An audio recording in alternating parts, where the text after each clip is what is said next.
Alors bonjour et bienvenue à tous sur cette nouvelle vidéo, un petit peu sur le club informatique, lycée 4.0, yo.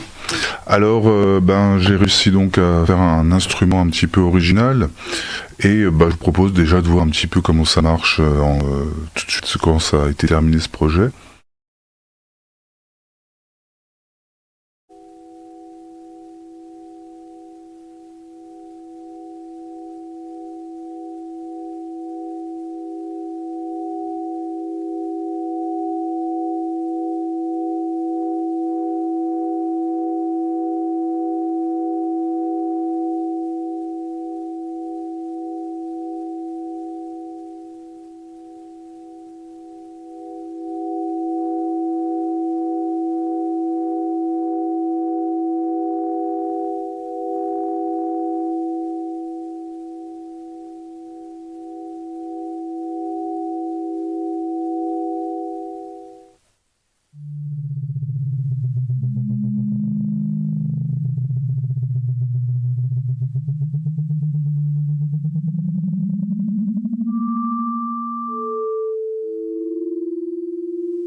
Alors, pour réaliser ce projet, tout simplement, j'ai utilisé donc mon Raspberry Pi et puis quelques librairies. Donc, je vais vous décrire un petit peu ça tout de suite. C'est-à-dire que là, vous avez accès à l'écran donc de mon Raspberry Pi.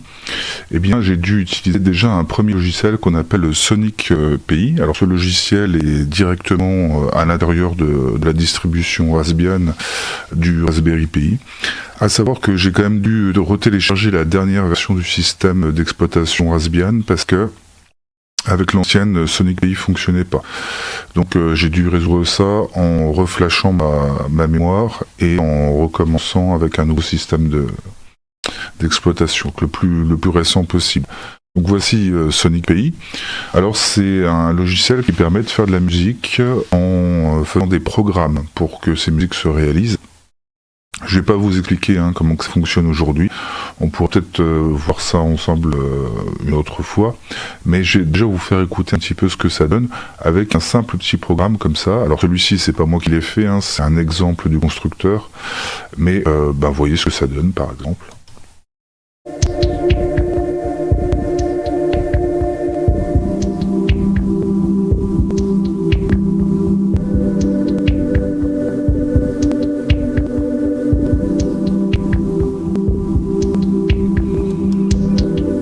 Voilà, donc on peut faire des trucs assez sympas avec ce logiciel. Alors, on va rentrer tout de suite un petit peu dans le vif du sujet. Alors, ce qu'on va faire, c'est que ce logiciel va être piloté grâce à un programme Python. Alors, ce programme Python, je l'ai fait à l'intérieur d'un éditeur de code Python qui s'appelle Tony. Alors, ici... Tony, il y en a plein, mais sur le Raspberry Pi, il est déjà installé d'office, donc du coup, j'ai utilisé ce qui est installé. Alors là, c'est tout simplement déjà pour capter un petit peu la distance avec mon capteur de distance, donc qui est un ultrason. Donc je me suis servi d'une librairie qui s'appelle le GPIO 0 et j'ai importé directement Distance Sensor. J'ai aussi importé le temps pour pouvoir faire un slip. Alors j'ai créé une instance qui s'appelle Sensor et dans cette instance c'est simplement la détection de la distance avec les paramètres précisés Echo en pin 17 et Trigger en pin 4 sur le GPIO du Raspberry Pi. Et donc tant que cela est vrai, j'imprime ici la distance au capteur. Alors si je mets en route ici le programme, Voilà, là il trouve une distance de 1, et si jamais je mets ma main dessus, vous voyez, suivant la distance, voilà, suivant la distance où ma main est du capteur, on obtient une valeur donc différente de la distance. Et c'est comme ça bien qu'on va pouvoir récupérer ce signal et automatiser Sonic Pays grâce à ça. Alors pour ce faire, j'ai fait donc vous avez vu peut-être 2 démonstrations, donc une où je m'amuse à augmenter le volume et une où je m'amuse à changer les notes avec ma distance, donc la distance de ma main et du capteur ou de mon téléphone portable. Alors on va regarder juste le programme où j'ai changé les notes. Alors ici les notes, vous avez vu que donc la réponse de sensor point distance, c'est un nombre compris entre 0 et 1, et les notes en fait elles sont plutôt comprises on va dire entre 30 et 130 ou 120, enfin quelque chose comme ça. Donc du coup on fait une petite opération sur ce résultat pour que ça corresponde à des notes. Mais pour que les deux puissent communiquer, c'est-à-dire Python et Sonic, on a besoin d'une librairie qui s'appelle donc Python OSC, que vous voyez ici, donc Python OSC. Donc ici, pour pouvoir avoir cette librairie-là, il faut la télécharger. Donc là, tout simplement, vous ouvrez un terminal. Et dans ce terminal, moi je l'ai déjà fait, donc je vais pas recommencer. Tout simplement, vous tapez sudo pip3 install python-osc. Donc là voilà, et il va s'installer. Et donc du coup, vous aurez cette librairie dans Python, ce qui va vous permettre de pouvoir communiquer donc avec Sonic, parce que Sonic utilise un protocole assez connu qui s'appelle OSC pour communiquer. Donc ici, c'est pour ça que en plus de la distance que je vais récupérer, j'ai dû importer aussi de Python OSC. J'ai importé donc OSS Message Builder, ce qui va nous permettre de fabriquer le message qui va aller à Sonic Pays. Et puis j'ai importé aussi UDP client, parce que le transfert va se faire par port UDP.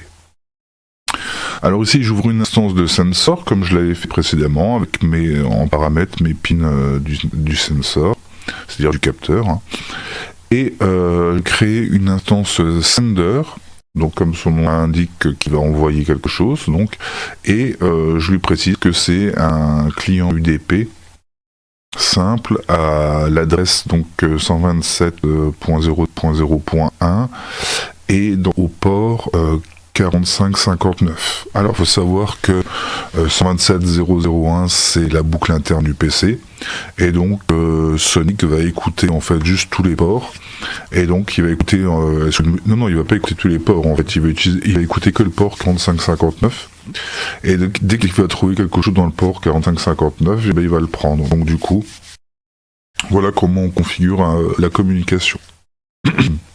Donc une petite boucle après en Python. Donc tant qu'elle est vraie évidemment, j'ai défini un pitch qui est égal à la moyenne de la distance du sensor multiplié par 100 plus 40. Alors pourquoi ? Tout simplement pour être dans des valeurs de nombres qui correspondent à des notes dans Sonic Pays. J'ai rajouté un truc, c'est-à-dire que si jamais on est trop loin, ça s'arrête, en fait la note s'arrête. Et puis enfin, donc ce qui est important ici, c'est donc sender.sendMessage. Donc là avec le paramètre playvis, et je lui envoie aussi avec la valeur du pitch. Donc le pitch, je vous rappelle, on l'a obtenu en faisant la moyenne du sensor, etc. Je me suis rajouté un print ici parce que j'avais envie de surveiller un petit peu ce qui se passait, et un petit slip de 0,3. Donc là ici, mon programme Python, qu'est-ce qu'il va envoyer ? Lui il va envoyer comme message dans le répertoire, si on veut à peu près playvis, ma valeur de pitch. Donc on va tout simplement expliquer ça à Sonic Pays. Donc ici avec Sonic Pays, donc on peut faire ce qu'on appelle une live loop. Donc ici j'ai fait live loop .listenDo, c'est-à-dire que là en fait le logiciel va écouter justement. Donc j'utilise un synthé particulier, J'utilise le temps réel, donc use real time, ça c'est important. Et alors moi je l'avais appelé amplitude à l'époque parce que c'était pour la note, on pourrait l'appeler note. Hein. Donc ici je vais mettre note. Note, oh là excusez-moi c'est mon téléphone. Donc note égale synthé, donc synchronisation excusez-moi de OCS Playvis. Donc là vous voyez on récupère l'identifiant un petit peu qu'on avait placé dans le programme Python. Alors si jamais vous mettez pas les mêmes, il va pas avoir la communication ne sera pas faite. Hein.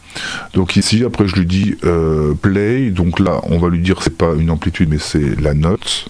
Donc ici c'est une note qui est sous forme d'une liste et on prend la première note à chaque fois, donc c'est pour ça que c'est crochet 0 pour prendre la première valeur avec une amplitude de 0,8, un sustain de 0,5 et une attaque de 0,4.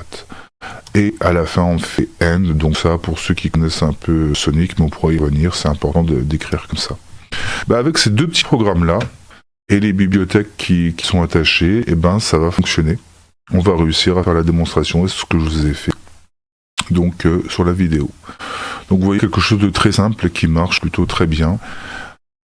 Il me reste plus qu'à vous dire à la prochaine pour une autre expérience musicale. Alors j'ai une idée où ça va être encore plus sympa que de contrôler juste avec la distance à un capteur. On va aller un petit peu plus loin, on va utiliser un petit peu d'intelligence artificielle, enfin vous verrez ça dans la prochaine vidéo. À bientôt.